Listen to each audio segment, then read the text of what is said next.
तर नमस्कार मित्रांनो, आज आपण आलो आहोत शिरसुखुळ गावामध्ये।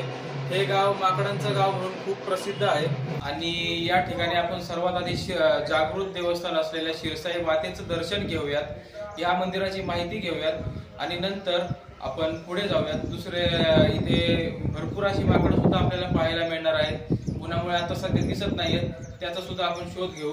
चला तर आपण मंदिरात जाऊया सर्वात आधी। शिरसुखुळ हे बारामतीमधील एक प्रसिद्ध गाव आहे। तसेच या गावाची ओळख माकडांचे गाव अशी सुद्धा आहे। याच गावात शिरसाई देवीचे एक प्राचीन मंदिर आपल्याला पाहायला मिळते। या देवीच्या मंदिरावरच या माकडांचे मोठे कळप पाहायला मिळतात। या गावातील माकडांचे आणि देवीचे एक अनोखे नाते आहे, जे आपल्याला इथे पाहायला मिळते। या गावातील ही माकडे करोडपती म्हणायला हरकत नाही, कारण या माकडांच्या नावावर गावात 130 एकर जमीन आहे, जी इंग्रजांनी त्यांच्या नावावर केली आहे। गावातील लोकांचे व माकडांचे एक मैत्रीपूर्ण नाते आपल्याला इथे पाहायला मिळते। ते लोकांना कसलाही त्रास देत नाहीत। गावातील शेतकरी पिकाचा पहिला वाळवा हा माकडांना देतात। याच मंदिरात वेगवेगळ्या स्वरूपात तो ठेवला जातो, भाकरीच्या स्वरूपात, फळांच्या स्वरूपात, जे काही पीक असेल त्या स्वरूपात। तर मित्रांनो, आपण शिरसाई देवीच्या मंदिरामध्ये दर्शन घेण्यासाठी आलो असता या ठिकाणी मंदिराची देखभाल आणि पूजा करणारे आपले पुजारी वैभव गुरव आपल्याला भेटलेले आहेत।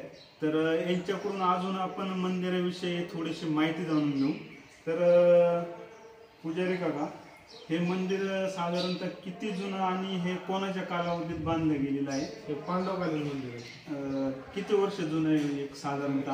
11-12 शतकातलं मंदिर आहे। हे 11-12 शतकातलं मंदिर काळानुसार बदल होत गेला, म्हणजे त्या राजांचा थोडा जीर्णोद्धार होत गेला। आणि ह्या गावामध्ये माकडांच्या नावावरती 130 एकर सातबारा आहे। तर ही हकीकत सत्य आहे की एक बरोबर आहे आख्यायिका आहे? नाही, बरोबर आहे। 130 एकर जमीन या गावामध्ये माकडांच्या नावाने आहे, म्हणजे आज ह्या गावातले माकड अब्जाधीश आहेत, बरोबर? आणि मग ते 130 एकर जमीन आता माकडांच्या नावावरती आहे की त्याच्यावरती अतिक्रमण झाले किंवा इतर शेतकऱ्यांनी ते कसायला सुरुवात केली? आहे, माकडांच्याच नावाने आहे। मग ह्या परिसरामध्ये आपल्याला माकडं कधी पाहायला भेटतात? आता तर मला दिसत नाही। उन्हामुळे काय होतं, उन्हामुळे जरा थोडेसे झाडातले वगैरे असतात। ऊनच खूप आहे त्याच्यामुळे सकाळ सकाळ संध्याकाळची दुपार असतात। मग माकडांची खाण्याची वगैरे व्यवस्था कशी होते? त्या गावात पद्धत कशी आहे, तुमची शेती असून द्या, माझी असून द्या, किंवा इतर कोणाची असून द्या, जे काही शेतीत उत्पन्न निघेल, जे काही पीक निघेल, त्याचा एक वाटा थोडं गवार निघेल, गवार टाका, ज्वारी बाजरी गहू निघले त्याच्यात चपात्या करून टाका, भाकरी करून टाका, त्याचा पहिला वाटा माकडाला टाकलं। मग ते ह्या ठिकाणी येऊन टाकायचं की त्यांना वेगळी जागा आहे कुठे टाकायचं? हे तर मंदिराच्या परिसरात कुठे टाकलं तर ते माकड बघायला टाकलं, शेंगा वगैरे। बरोबर। मग इथल्या माकडांमुळे शेतकऱ्यांचं काही शेतीचं नुकसान किंवा तसं काहीच नाही, बिलकुल फायदाच होतो, वाढतच राहतो। हा, साधारणतः किती संख्या असेल माकडांच्या परिसरात? आता थोडीशी पांगली, म्हणजे पूर्ण गावात पांगली, नाहीतर मंदिर परिसरात जवळ 700-800 माकडं होती। हा, बरोबर। आणि म्हणजे ह्या गावात काय होतं, आता जर ते वांदर नाहीत का असतं, ते आले की हे माकडं घाबरतात, थोडेसे पांगतात। बरं, असं होतं वर्षातून एकदा दोनदा झालं की मग ते थोडंसं। म्हणजे देवीविषयी पण ऐकलं, जागृत देवस्थान आहे माहूरगडचं रेणुका मातेचा अवतार आहे। बरोबर। तर मित्रांनो, आख्यायिका सांगितली जाते की पूर्वी हे दंडक अरण्य होतं, जंगल होतं, आणि इथं राक्षसांचा लय त्रास होता लोकांना। आणि मग इथं जी त्या काळी जे राजा राज्य करत होतं, त्याने म्हणजे ऋषीमुनींच्या सांगण्यावरून एक तपश्चर्या केली, आणि तपश्चर्या करून त्यांना माहूरगडच्या रेणुका माता पसंत झाली। त्यांनी राक्षसांचा नायनाट केला, म्हणजे राक्षस मारली, आणि मग त्यांनी विनंती केली की इथंच तुम्ही स्थायिक हो, म्हणजे इथंच देवी स्थायिक झाली आणि राक्षसांची साई केली, त्याच्यामुळे देवीला नाव शिरसाई पडली। बरोबर। आणि आता पण म्हणजे मूर्ती आता साडीमुळे तुम्हाला दिसणार नाही, देवीच्या पायाखाली राक्षस मारलेला आहे। अजून काय माहिती तुम्ही सांगू शकता? सांगा, बिंदास बोलून सांगितलं तुम्हाला, सांगितलं। तर मित्रांनो, पुजारी काकांनी आपल्याला या मंदिराविषयी जी आख्यायिका सांगितली ती अतिशय रंजक अशी आख्यायिका आहे, आणि माकडांविषयी पण यांनी सविस्तर माहिती आपल्याला दिली। तर आपण पण वेळात वेळ काढून अशा या जागृत असलेल्या शिरसाई देवीच्या मंदिराला आणि 130 एकरचे मालक असणारे माकडं यांना भेट देण्यासाठी अवश्य बारामती तालुक्यातील शिरसोपळ या गावामध्ये यायलाच हवं. तर काका आपले मनापासून आभार. तुमचे पण धन्यवाद. देवीचं शेजघर आहे आणि समोरच्या बाजूला मुख्य मंदिर आणि हे आहे श्री गणेश मंदिर. सुंदर अशी मूर्ती आहे बघा देवाची, श्री गणेशाची. इथे पण श्री गणेशा आणि समोर आपल्याला पाहायला मिळते शिरसाई देवीची सुंदर अशी मूर्ती.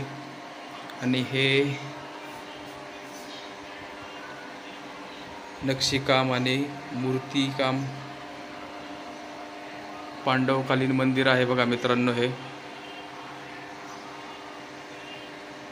तर आपल्याला दत्त मंदिर पाहायला मिळतंय बघा. आणि मंदिराचा हा परिसर असा पूर्ण तटबंदीने बंदिस्त आहे, म्हणजे पूर्ण तटबंदी आहे याला. आणि याच्यामध्ये अशी जागा आहे बघा निवांत बसायला. आपण मंदिराचा परिसर पाहूयात मित्रांनो. इथं आता सध्या आपल्याला उन्हामुळे माकड दिसत नाही आहेत, पण हे बघा इथे एक महादेवाची पिंड दिसते युनिक अशी. इथे नंदी महाराज सुद्धा आहेत. या मंदिराचं हे अजून एक प्रवेशद्वार आहे मित्रांनो. आणि आपल्याला याच्या बॅक साईडला भव्य अशी दीपमाळ दिसते. या दीपमाळेच्या आतमधून वर जाण्यासाठी रस्ता आहे. शिरसाई देवीच्या मंदिर परिसरात आपल्याला या अशा मूर्ती सुद्धा पाहायला मिळतात. हे बघा इथं नंदी महाराज सुद्धा आहे जीर्ण झालेले. आणि इथं बघा मला वाटतंय ह्या वीरगळी दिसत आहेत काही. इथे एक महादेवाची पिंड सुद्धा आहे खाली. आणि मंदिराचा काही भाग तिथं पण एक समोरच्या साईडला एक पिंड दिसते आपल्याला. बाहेर आलोय, तुम्हाला आवाज येतोय की नाही माहिती नाही, पण इथे प्रचार सभा चालू आहे. तुम्हाला माहिती आहे आपल्या महाराष्ट्रामध्ये सध्या निवडणुकीचं वातावरण आहे. तर इथं आज आलेले आहेत अजितदादा प्रचार करण्यासाठी. पण केलं ना त्याचा विचार तुम्ही करा. आणि म्हणून मला तुम्हाला सगळ्यांना सांगायचंय की बाबांनो, आज भावनिक होऊ नका. त्याच्या संदर्भामध्ये मी सांगितलेली कामं तुम्हाला व्हायची असतील किंवा आज पण दुष्काळ जाहीर केला वाढवती आणि आज वाड्यांना पाणी चाललंय की नाही. आता मी येताना बघितलं आज थांब ना बघा लगेच याचं दुसरं मला कळतंय ना. हा बरोबर आहे की लावलेलं बटन. तर मित्रांनो आपलं इथे शिरसाई देवीचं दर्शन झालेलं आहे आणि मंदिराच्या बाहेर आलो आहे आपण. अजितदादांची सभा सुद्धा पाहिली आत्ताच नुकतीच. तुम्हाला हा व्हिडिओ कसा वाटला हे मला कमेंट करून नक्की सांगा. या व्हिडिओमधली माहिती, व्हिडिओमधलं मंदिराचं चित्रीकरण याबद्दल कमेंट करून नक्की सांगा. पुन्हा भेटूयात आपण अशाच एका नवीन व्हिडिओमध्ये. तोपर्यंत गुड बाय.